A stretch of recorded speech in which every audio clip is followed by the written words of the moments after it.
Mga idol at kabayan, handa na ba kayo? Isang hindi inaaasahang pagkakataon na pwede nating ikonsidera na magandang balita. Sa kabila ng mga military hardware na meron tayo ngayon katulad ng unmanned aerial vehicle na Hermes 450 at Hermes 900 na binili ng Pilipinas sa bansang Israel kung saan wala pang kakayahan sa ngayon na maging armado at ayon sa iba ay pang display lang daw. Kahapon ipinakita ng US Military Special Operations Task Force 5112 kay Mayor Inday Sara Duterte ang isang binansagan na lethal at deadly na unmanned aerial vehicle ng bansang Estados Unidos. Ang MQ-1C Gray Eagle na kayang magdala ng 4 na Hellfire missile ay nasa Pilipinas pala, nakus sa mga anay ng lipunan at BIFF at pati na sa ASG. May oras pa kayo upang magbago habang maaga pa dahil ang pagpapakita ng US ng ganitong mga assets ay may ibig sabihin at ang uri ng unmanned aerial vehicle na ito ay hindi pang display lamang. Ang tanong ng iba dyan, bakit nasaan ba ang MQ-1C Gray Eagle at bakit nandito yan sa ating bansa? Alamin, ito ang balitang ating pag-uusapan dito lang sa Good News Philippines. Huwag kalimutang i-like ang video, mag-subscribe, pabilis lang ito, promise!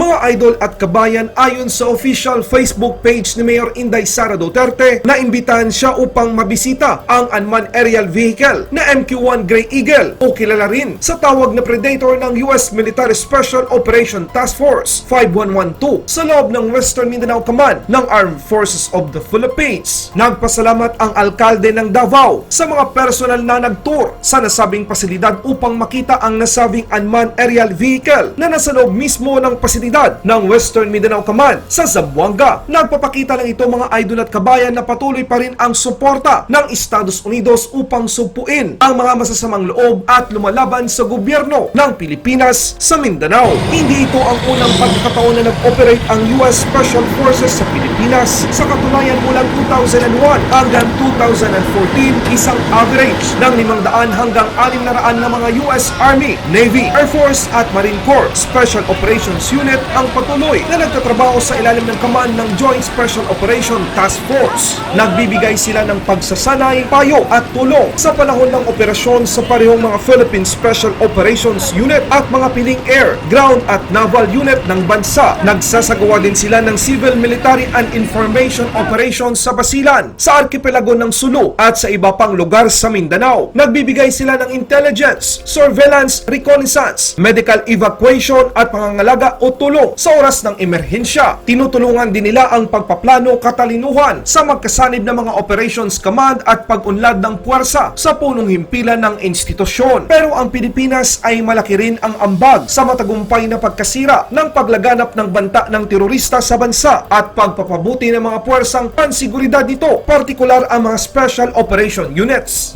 Kalaunan taong 2017, hindi rin ito ang unang beses na dineploy ang nasabing unmanned aerial vehicle na MQ-1 Gray Eagle o mas kilala rin sa tawag na Predator sa Pilipinas. Sa katunayan, sa panahon ng Marawi Siege noong Mayo 2017, ang US ay nag-deploy ng nasabing drone upang tumulong sa pagkalap ng mga impormasyon at posibleng ground support sa mga tropa dahil sa kakayahan nitong magdala ng mga missiles upang sugpuin ang mga kalaban. Kinumpirma ito ng US Embassy sa Maynila ayon sa pahayag na inilabas ng isang pahayagan noong kasagsagan ng sigalot sa Marawi. Pero ang totoo, hindi lang tayo ang nangangailangan ng tulong sa Estados Unidos. Ang mga bihasa at elite, mga kasundaluhan ng Armed Forces of the Philippines ay tinuruan ang mga US forces kung paano mabuhay o mag-survive sa mga kabundukan katulad ng mayroon sa Pilipinas. Ang inyong nakikitang video ay isang patunay kung gaano kagaling ang sundalo ng Pilipinas. Ito ang kasagutan sa mga nagtataka at nagtatanong kung ano naman ang kapalit ng mga ibinibigay ng mga sundalo ng Estados Unidos sa ating Armed Forces of the Philippines. Alam ng Estados Unidos na bihasa ang mga sundalo ng Pilipinas sa larangang ito dahil halos o karamihan sa mga kalaban ng gobyerno ay nagtatago sa mga masusukal na kabundukan ng bansa. Kaya huwag niyong maliitin ang kakayahan ng Armed Forces of the Philippines dahil ito ang rason kung bakit gustong-gusto nilang matuto sa mga sundalong Pilipino. Isang halimbawa, ang FIBLEX 15 ay isang taunang bilateral na pagsasanay na isinasagawa ng US Marine at Navy Forces kasama ang Armed Forces of the Philippines upang mapalakas ang kanilang interoperability at mapalakas ang ugnayan sa iba't iba pang mga operasyon ng militar mula sa disaster relief hanggang sa mga komplikadong expeditionary operation. Pero gaano ba talaga kagaling at deadly ang MQ-1C Gray Eagle o Predator na unmanned aircraft system ng bansang Estados Unidos? Tinutugunan ng MQ-1C Gray Eagle unmanned aircraft system ang pangangailangan para sa isang pangmatagalang misyon, armado, unmanned na sasakyang panghimpapawid na nagbibigay ng malakas o malawak na saklaw, altitude at kakayang umangkop sa mga payload ng mga naunang sistema. Ang Gray Eagle unmanned aerial system ay pinalakas ng isang heavy fuel engine para sa high performance, better fuel efficiency, common fuel on the battlefield at isang longer lifetime. Isang mahalagang elemento ng plano ng modernisasyon ng aviation ng US Army ang Gray Eagle dahil ito ay nag-o-offer ng reliable, affordable, low-risk and compelling next-generation tactical unmanned aerial system upang matugunan ang mga hamon na kinakailangan sa misyon para sa paulit-ulit na reconnaissance, surveillance at target acquisition at mga operasyon sa pag-atake. Ang Gray Eagle ay may kakayahang lumipad ng 25 oras o mahigit isang araw na may bilis na 309